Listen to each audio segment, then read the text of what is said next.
Don't hold her. Her voice wasn't sharp, but it didn't need to be. It was low, a whisper, slipped into the narrow space between us where the cold spring air still clung to the stone steps of the church. My daughter-in-law didn't meet my eyes as she said it.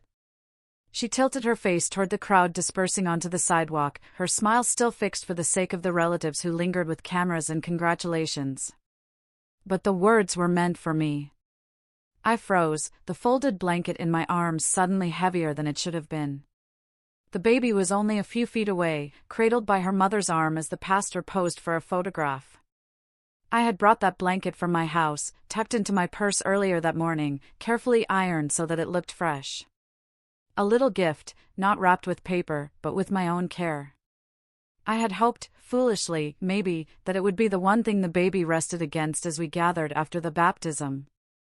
Something small, a gesture, a way to feel part of it all. But as the camera flashes popped, I shifted the fabric back into my bag. My fingers pressed it down, almost guilty, like I was hiding evidence. No one noticed. Not my son, who laughed with his cousins near the curb. Not my husband, who was busy shaking hands with the pastor. No one saw the way my daughter-in-law's words had sealed me off, like the sound of a door clicking closed. I stood there, my smile still painted on my lips, trying to hold it steady. I clapped lightly as the baby was lifted higher for another photograph. I told myself to breathe. I told myself that maybe she didn't mean it the way it sounded. But the truth clung to me as tightly as the cool air. I wasn't meant to touch her. Not today.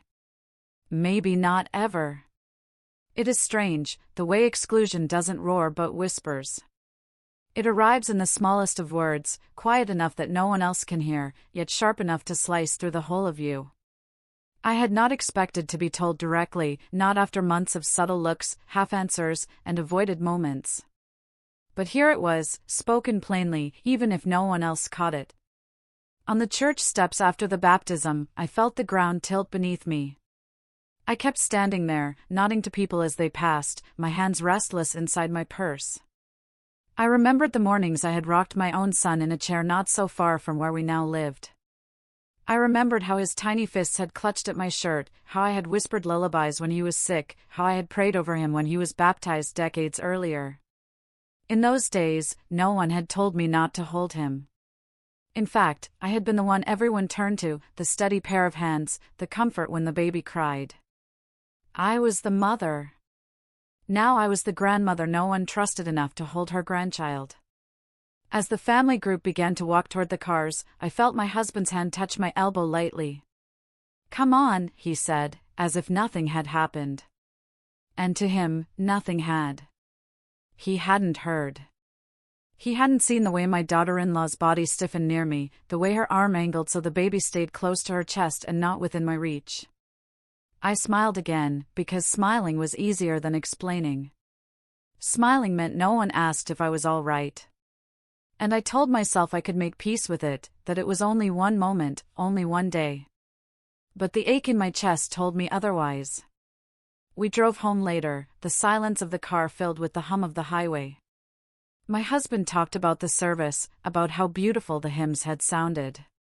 I nodded, pressing my hand into my purse where the blanket rested, still folded, still unused. I wondered if she had noticed I put it away, if she thought it strange that I hadn't tried to hand it over. I wondered if she had planned that whisper all morning, or if it had slipped out in the moment. The wondering itself made me tired. That night, after everyone else had gone to bed, I unfolded the blanket on the kitchen table. The fabric lay smooth, untouched, carrying the faint scent of the detergent I had used. I ran my hands over it, back and forth, as if smoothing out more than wrinkles. I had stitched the hem by hand the week before, tiny stitches only I would notice, only I would care about. I sat there for a long time, staring at it, until I folded it again and tucked it into the drawer with the dish towels. I thought about calling my son the next morning, about asking him if he knew what she had said to me. But something stopped me. Maybe it was fear of hearing him defend her. Maybe it was the possibility that he would shrug it off, or worse, agree. I couldn't bear the thought of my own child choosing her silence over my hurt. So I said nothing. The days after the baptism moved forward, as days always do. Meals were cooked, errands were run, neighbors waved from across the street. On the outside, everything continued as usual. But inside, I carried that whisper everywhere. It colored everything I did. When I passed the baby aisle in the store, I no longer slowed down to look at the tiny socks or the bottles. I told myself it wasn't my place. When friends asked how the baptism went, I said it was lovely, and my voice didn't break because I had already practiced the lie. But late at night, when the house was quiet, I replayed it. The whisper, the weight of the blanket, the press of the purse against my side. I realized it wasn't just the words that hurt, it was the finality in them. The way she had spoken as though it was already decided, as though I had been measured and found wanting. In those quiet hours, I began to notice something else. A shift inside me. At first, it was only a flicker, like the faint glow of a lamp turned low. But it was there. The awareness that I had a choice in how to carry this. I could let it sink me into silence and resentment, or I could, what? I didn't know yet. All I knew was that something in me resisted being pushed aside so completely. Something in me wanted to reach back for myself, even if I couldn't reach for the baby. That was the beginning, though I didn't see it clearly then. On the church steps after the baptism, my daughter-in-law whispered, "Don't hold her." And though I tucked the blanket in my purse and said nothing, though I walked away with my smile intact, something else had begun to stir. And that's when I knew, quietly, stubbornly, that this was not the end of me. The days after the baptism blurred into one another, but the silence between my daughter-in-law and me stretched wider than ever. It wasn't the kind of silence that filled a room with comfort, like the steady quiet of two people reading side by side. It was a silence that echoed. A silence built not from absence, but from something withheld. I told myself I was imagining it, that she had only been tired from the service, from the crowd of relatives, from the constant hands reaching for the baby. I replayed her whisper in my head, "Don't hold her," and tried to soften it with excuses. Maybe she had worried about germs. Maybe she had thought the baby was fussing and only wanted her mother. But the way her eyes slid past mine, the way her arm tightened around the child's body, told me otherwise. When I called my son 2 days later, just to ask how they were settling after the weekend, his voice was distracted, warm but distant. He spoke about the baby's feeding schedule, about the lack of sleep, about how proud he was of how his wife was managing it all. I asked if they needed help, if maybe I could come by for an afternoon so she could nap.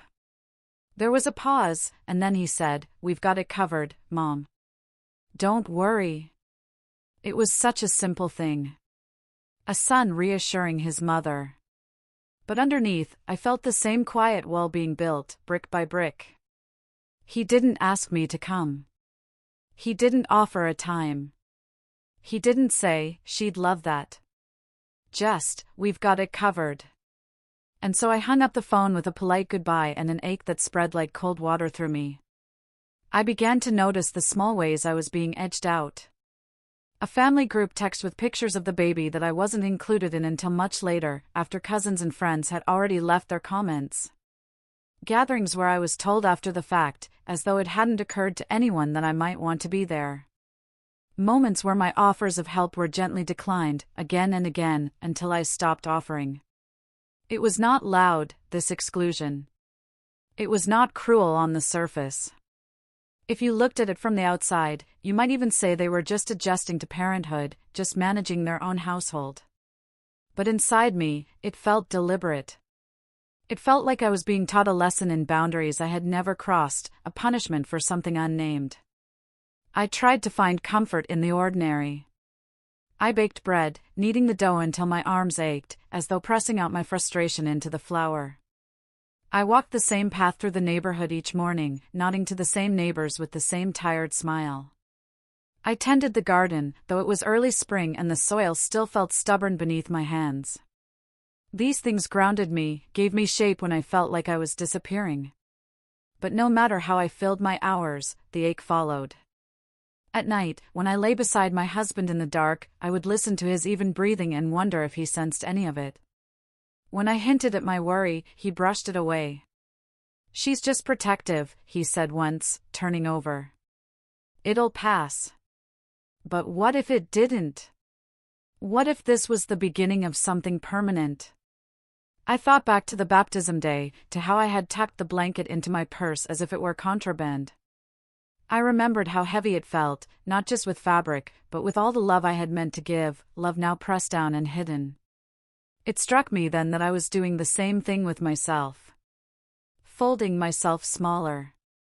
Tucking myself away. Keeping silent so as not to offend. And yet, deep down, a quiet resistance remained. It stirred when I stood at the sink washing dishes, when I passed the baby aisle in the store and forced myself not to stop. It whispered to me that I was still here, still someone, even if I was being treated otherwise. One afternoon, I acted on that flicker without planning to. I was at the market, and I saw a small knitted hat, pale yellow, soft as sunlight. Without thinking, I picked it up and bought it. The cashier smiled as she placed it in the bag, and I smiled back, though inside I wondered if it was foolish. Would it end up tucked into another drawer, unused? Would it be accepted at all? When I got home, I set the hat on the table and stared at it. My instinct was to bring it over immediately, to call my son and tell him I had something for the baby. But I stopped. I realized that part of my pain came from waiting for permission, from standing on the edge, hoping to be invited in. So instead, I folded the hat carefully, wrapped it in tissue paper, and placed it in a box with a note. The note was simple, for when the mornings are still chilly. With love. I didn't sign it, Mom. I just let the words carry me. I mailed it. I didn't ask if they received it. I didn't wait for a thank you. It was a quiet reclaiming, a small way of saying, I exist. I love. I give. Whether you let me in or not, I am here. That night, I didn't tell my husband what I had done. It was mine, that small act. A private defiance against erasure. But the ache didn't vanish. It never does, not all at once. The ache deepened when weeks passed and the box was never mentioned. Not by my son, not by her. If the baby ever wore the hat, I didn't see it. The silence was louder than words. I began to grieve quietly, though no one else would have called it grief. They would have said I was being sensitive, overthinking. But in my chest, I carried the sharp edge of loss, the loss of the role I had imagined for myself, the grandmother who baked cookies and rocked the baby to sleep, who was called upon in moments of need. That image was dissolving before it had even begun. Still, grief is not only loss. It is also transformation. And though I didn't yet understand it, something was shifting inside me.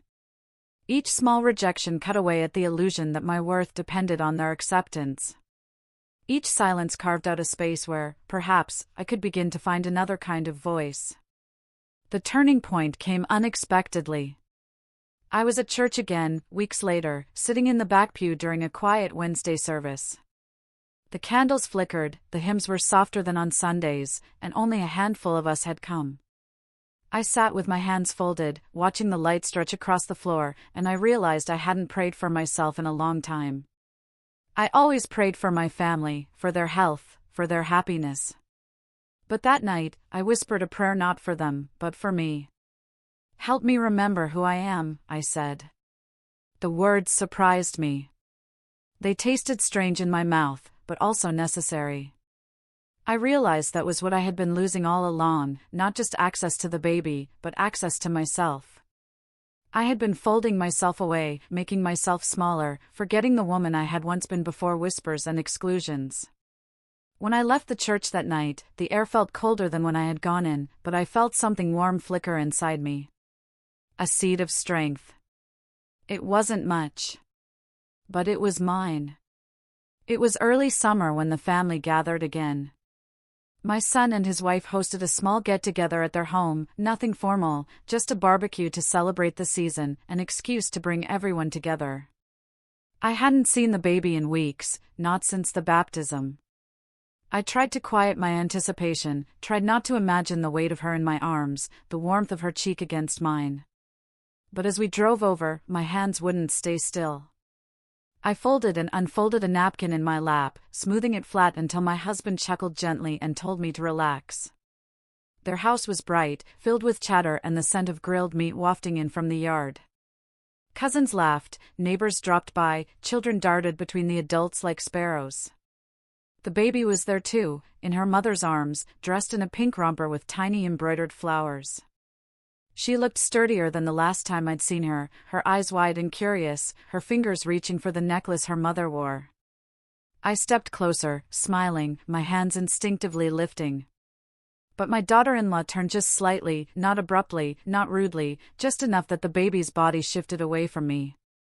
It was a small motion, one no one else noticed, but it landed like a stone in my stomach. I let my hands fall back to my sides. The evening stretched long. Plates of food passed, laughter rose and fell, conversations circled around summer plans. I sat in a lawn chair, listening more than speaking, my smile carefully held in place. I watched as the baby was passed from one cousin to another, giggles erupting as she tugged at their hair or pressed her tiny palms against their cheeks. No one told them not to hold her. Only me. When my turn seemed to arrive naturally, one cousin passing her toward me, my daughter-in-law swept in, smiling brightly, her voice pitched for everyone to hear. "Oh, she's getting fussy, I'd better take her back." The cousin shrugged, unaware of the undercurrent, and handed her over. I stayed seated, my chest tightening, the moment slipping past like a door closing yet again. It was then I realized something. She wasn't avoiding me by accident, or out of fatigue, or even out of protectiveness. She was making sure I didn't hold the baby. She was drawing the line, quietly but firmly, every time. I excused myself, retreating to the kitchen under the guise of refilling my glass. The house was quieter inside, the hum of the refrigerator filling the space. I leaned against the counter, breathing slowly, trying to steady myself. My reflection wavered in the darkened window above the sink. I looked tired, older than I had expected. And in that reflection, I saw it clearly, I was being erased. The ache rose in me, sharp and undeniable. For a moment, I wanted to walk out, to leave the gathering and let them wonder. But another voice inside me stopped me. A small, steady voice that said, "No. Not this time." I returned to the yard, but I didn't go back to my chair. Instead, I moved toward a group of neighbors chatting under the shade tree. I joined their conversation, listening, then adding my own stories, about gardening, about travel, about the book I had just finished. I let myself speak, not to fill space, but to take space. My laughter, when it came, was genuine. For a while, I forgot to watch the baby, forgot to measure myself against the silence my daughter-in-law gave me. For a while, I remembered that I was more than just a grandmother denied. Later, as dusk settled and fireflies began to blink in the grass, I saw my son standing by the grill, his gaze flicking toward me. He smiled, almost hesitant, as if surprised to see me in the center of a conversation instead of on the margins. He walked over and asked, "You doing all right, Mom?"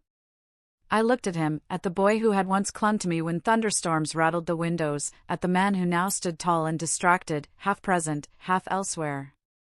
I wanted to tell him everything, the whisper on the church steps, the turned shoulder, the ache that had hollowed me out.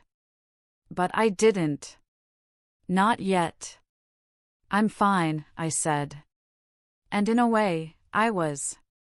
Not healed, not whole, but fine in the sense that I had found a sliver of myself again. As the evening wound down, I helped clear dishes, stacking them neatly, wiping crumbs from the table. My daughter-in-law passed by me, the baby resting against her chest, already half asleep. She didn't look at me, and I didn't reach out. But something in me shifted.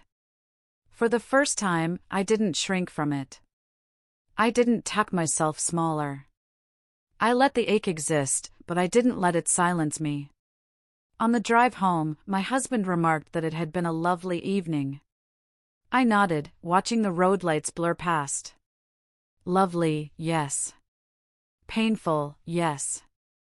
But also clarifying. I understood now that waiting for her permission would never restore me. If I was to find my place in this life, grandmother, mother, woman, it would not be by asking to be allowed in. It would be by stepping fully into myself, even if they kept the door closed.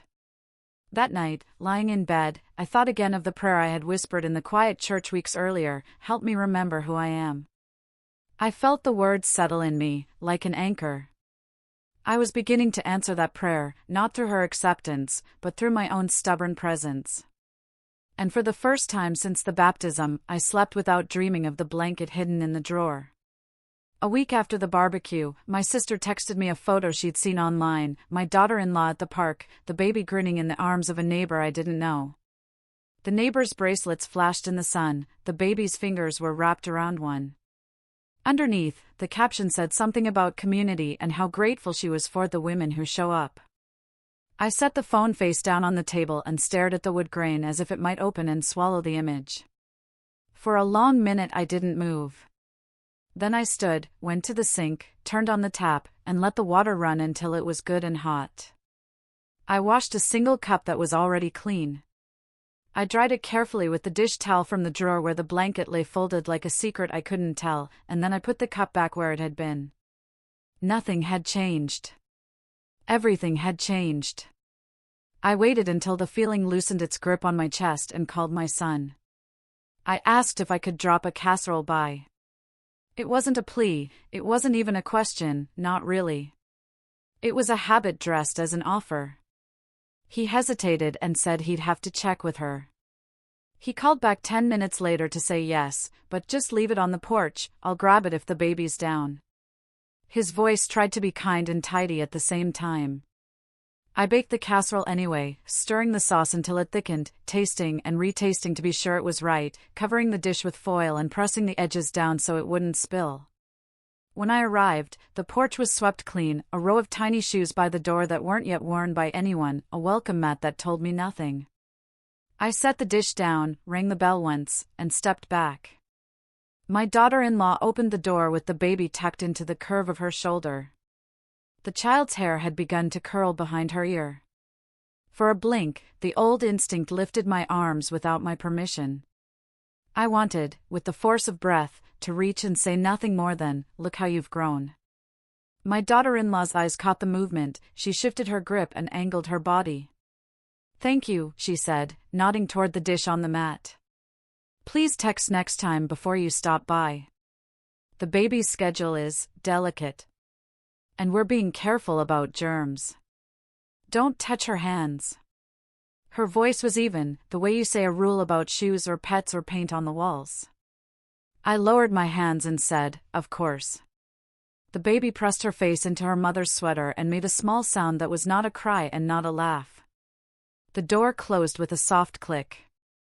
I stood there a moment longer as if the door were a question I might yet answer, then I walked back to the car and sat with my keys in my palm, their cold edges imprinting small half-moons in my skin.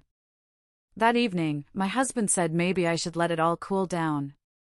"Don't take it personally," he said, and then he kissed my temple and went to watch a show. I nodded at the air behind him and made tea. I watched the kettle begin to murmur, then sing, then settle. I poured the water over the leaves and held the mug without drinking, letting the heat seep into my palms. The house felt too quiet, like a church when the candles have already been snuffed and the smell of them remains. I took the blanket from the drawer and unfolded it on my lap.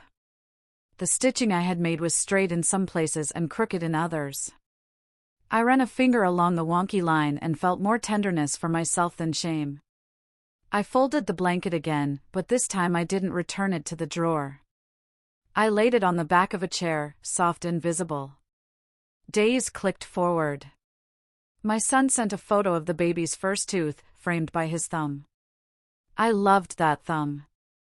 I had kissed it when he was small, when it bled from a splinter, when it pointed at the sky and asked, "What's that star called?" I wrote back a heart and the words, "Look at that brave girl," and he sent a thumbs up and nothing more. The quiet grew a rind around me. I knew I had to speak to him, not by swallowing the hurt until it turned sour, and not by throwing it at him like a stone. Something steadier. Something that would let me hear my own voice. I asked him to meet me for coffee near the old hardware store where his father used to buy nails by the pound. He agreed. He was late, only by a few minutes, the way people are when their lives are full. He hugged me quickly, already apologizing, already glancing at his phone. We ordered, sat, and for a minute we talked about the harmless things, the heat, a pothole on his street, the basil that had bolted in my garden. Then I said his name, just his name, and when he looked at me fully, I told him about the church steps. I didn't cry. I didn't accuse. I told him the facts the way you tell a doctor what happened and where it hurts. She whispered that I shouldn't hold the baby, I said, and I let the quiet after that sentence stand, unfilled. He rubbed his jaw like he used to when he was trying to solve a math problem. Mom, he said, and the word landed between us with all its years. She's anxious. She's protective. She's doing her best. We have to respect that. He said we as if I were on the inside of something, not the outside looking through glass. I'm doing my best, too, I said, and my voice surprised me with how steady it felt. I have not asked for a key to your house or a say in your rules. I have asked to hold my granddaughter. If the answer is no, then say no and let it be true. But don't pretend it's about schedules and germs when I watch her in other people's arms. He looked away. He said I was making it a fight. He said I was reading into things that weren't there. He said, softly, that I can be intense.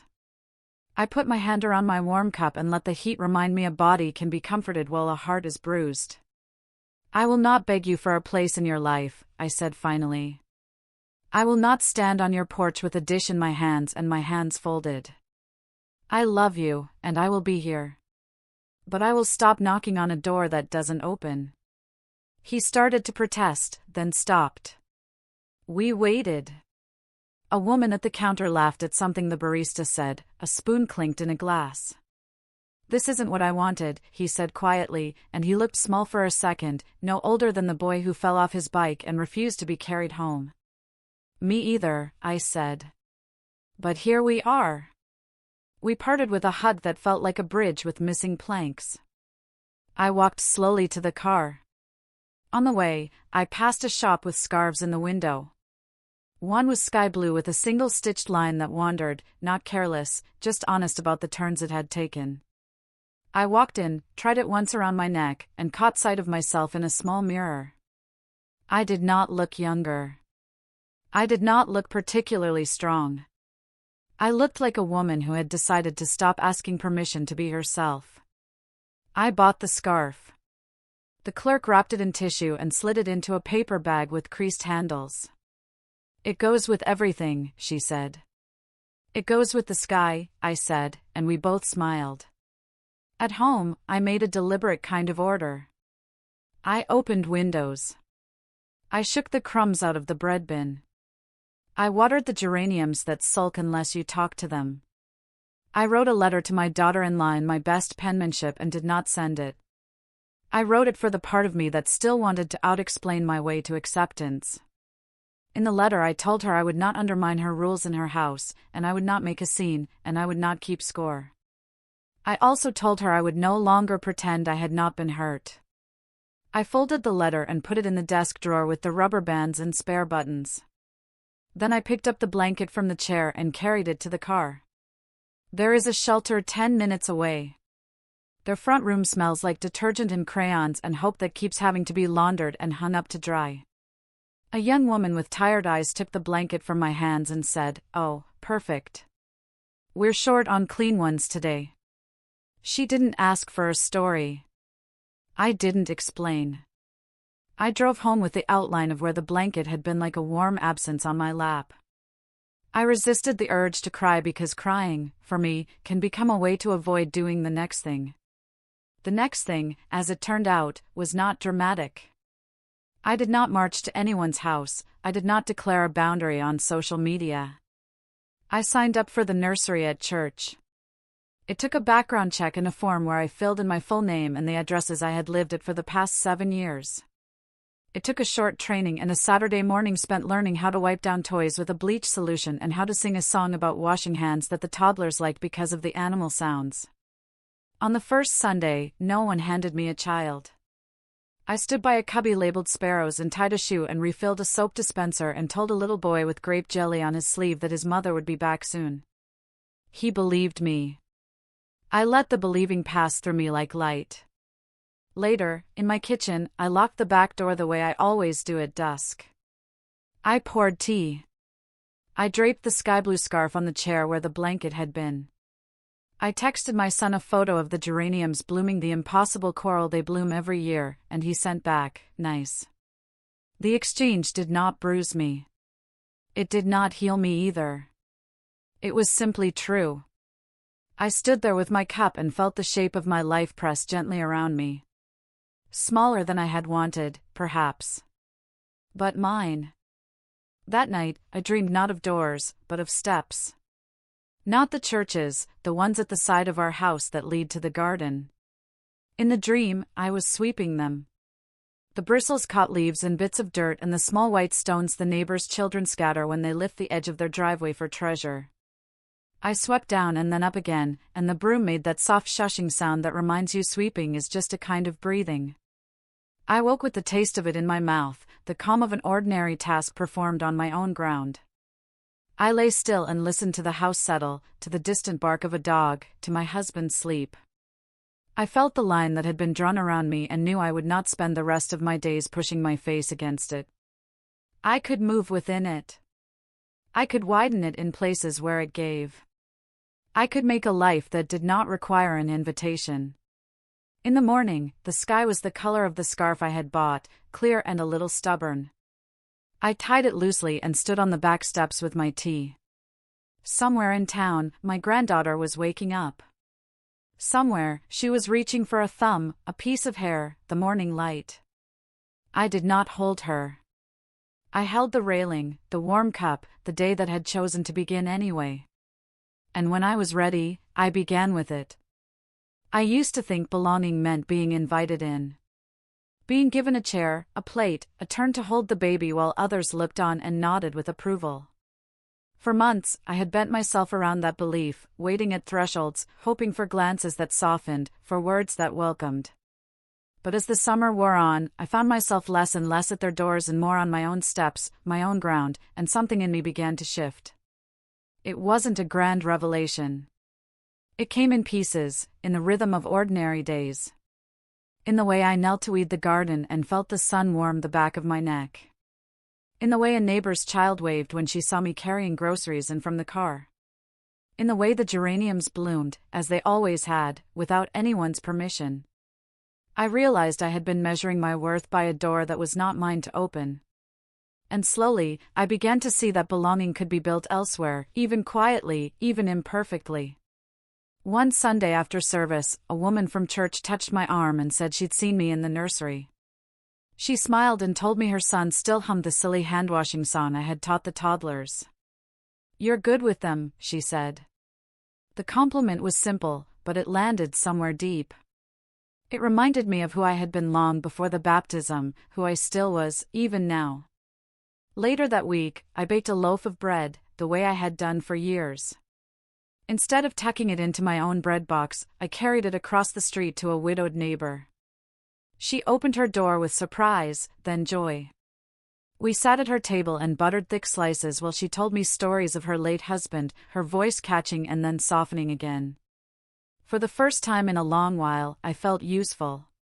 Not in the way of casseroles left on porches where I wasn't allowed inside, but in the way of being fully present, fully received. The ache of exclusion didn't vanish. Some mornings I woke with it pressing against me like a weight. When that happened, I let myself grieve. I didn't scold myself for being too sensitive anymore. I sat with the sorrow, poured a cup of tea, and let the steam blur my glasses until I had to set them down and wipe them clean. Grief, I realized, wasn't a problem to solve. It was proof of love, redirected. Proof that I cared deeply, even if the caring had no clear place to land. One afternoon in late August, my son called unexpectedly. His voice was tired but softer than it had been in weeks. "She's teething," he said, almost laughing in disbelief. "No one's sleeping." For a moment, I felt the old instinct to leap in, to offer solutions, to beg for a turn at rocking her. But I caught myself. "Instead," I said, "that's hard. You're doing a good job." He was quiet for a moment, then said, "Thanks, Mom." It was a small thing, but it felt like a thread. Not a bridge, not yet, but a thread stretched across the silence. That night, I sat on the porch with the sky-blue scarf around my shoulders. I thought about how easy it would be to let bitterness root itself in me, to let anger harden my heart until I was nothing but sharp edges. But I didn't want to be remembered that way, not by my son, not by my granddaughter, and not by myself. I wanted to remain soft enough to receive joy wherever it came, even if it wasn't from where I had first hoped. So I began a practice. Each evening, before I locked the back door, I wrote one line in a small notebook. Not a diary entry, not a complaint, just one line of gratitude. The basil tasted sweet on my tongue. The neighbor's dog barked until I waved, and then he wagged his tail. The house was quiet enough to hear my own breath. These lines became a way of anchoring myself to what was still mine. By autumn, I found myself standing straighter. The ache was still there, but it no longer defined every corner of my day. I could look at a photo of the baby, forwarded at last in a family text, and feel a pang, yes, but also a smile. She was growing, whether I was near or not. And though I longed to be closer, I knew I would not let their rules undo me anymore. One morning, I pulled out the drawer where I had once hidden the blanket. It was empty now, of course, given away months earlier. But as I ran my hand along the smooth wood, I realized I didn't regret it. That blanket had carried my love, even if the baby never touched it. Somewhere, some child had rested in its folds. Somewhere, a tired mother had been grateful for clean fabric to swathe her little one. My love had found its place, even if not where I had intended. That thought steadied me more than I expected. I don't know if my daughter-in-law will ever let me cross the line she has drawn. I don't know if my granddaughter will ever reach for me with the trust that children give freely. But I do know this: I am no longer waiting at the door with my breath held. I am living my days, carrying my love where it can land, finding belonging where it is welcomed. And when I tie the scarf around my neck in the morning, I remind myself that the sky belongs to no one. It is simply there, wide and quiet and vast, and yet we are allowed to stand beneath it without asking permission. Sometimes I still think about that morning on the church steps. The stone was cool beneath my shoes, the spring air sharp in my lungs, the cameras flashing as if they could hold the moment in place forever. And over it all, her whisper, "Don't hold her." For a long time, I carried those words like a wound, pressing against them as if they might bruise me less if I rehearsed them enough. But now, months later, they feel different. Not softer, not kinder, they were what they were. But I see them as a beginning, not an ending. The moment I tucked the blanket into my purse was the moment something else unfolded, a slow remembering of myself, a turning inward that I hadn't known I needed. I have not been invited into every circle since. Sometimes I still watch from the margins, still ache when I see my granddaughter's face in a photo instead of in my arms. But I am no longer waiting at their door. I have built other doors, smaller ones, quieter ones, but they open. To neighbors, to children in the church nursery, to my own kitchen table where bread cools and tea steams. These are my places of belonging, stitched together by choice instead of permission. The ache remains, but it has become a thread in the fabric rather than a tear down the middle. I carry it with me, the way you carry any scar, proof that you lived, that you loved, that you survived the breaking and kept going. On the back steps of my own house, with the scarf loose around my neck and the garden stretching into autumn, I feel the air move over me. Somewhere, my granddaughter is learning to walk, her hands reaching for balance, her steps uncertain but determined. I may or may not be there to steady her. But I am here, steadying myself. And when I think of the church that day, I no longer hear only the whisper that cut me down. I hear also the sound of my own heart, breaking and then mending, teaching me the simplest, hardest truth. That even when someone says, "Don't hold her," I can still hold myself.